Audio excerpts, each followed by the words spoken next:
Hi hello నమస్తే friends. Day 16లో mind improve గురించి పూర్తిగా తెలుసుకుందాం. హిప్నోటిజం పవర్ ద్వారా మైండ్ ఇంప్రూవ్ని ఎలా చేయాలో అనేది పూర్తిగా ఈరోజు తెలుసుకుందాం.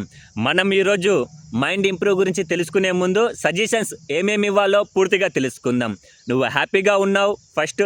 సెకండ్, నువ్వు 20% మైండ్ ఇంప్రూవ్ చేసుకోవడానికి అవకాశం ఉంది అని చెప్పాలి. తర్వాతకి స్లోలీ పూర్తిగా ట్రాన్స్లోకి వెళ్ళిన తర్వాతకి వారికి సజెషన్స్ ఇవ్వాలి. లేదంటే చాలా కష్టం అవుతుంది. పూర్తి ట్రాన్స్లోకి వెళ్ళిన తర్వాతకి 10% ఇంప్రూవ్ అవుతుంది, 20% ఇంప్రూవ్ అవుతుంది, 50% ఇంప్రూవ్ అవుతుంది అని చెప్పాలి.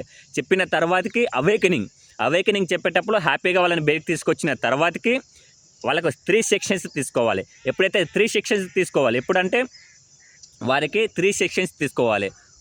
1 డే, తర్వాతకి 2 డేస్, తర్వాతకి ఇంకో 2 డేస్ తర్వాతకి. అప్పుడు మాత్రమే వాళ్ళకు పూర్తిగా ఫుల్ మైండ్ అనేది ఇంప్రూవ్ అవుతుంది. Thank you friends.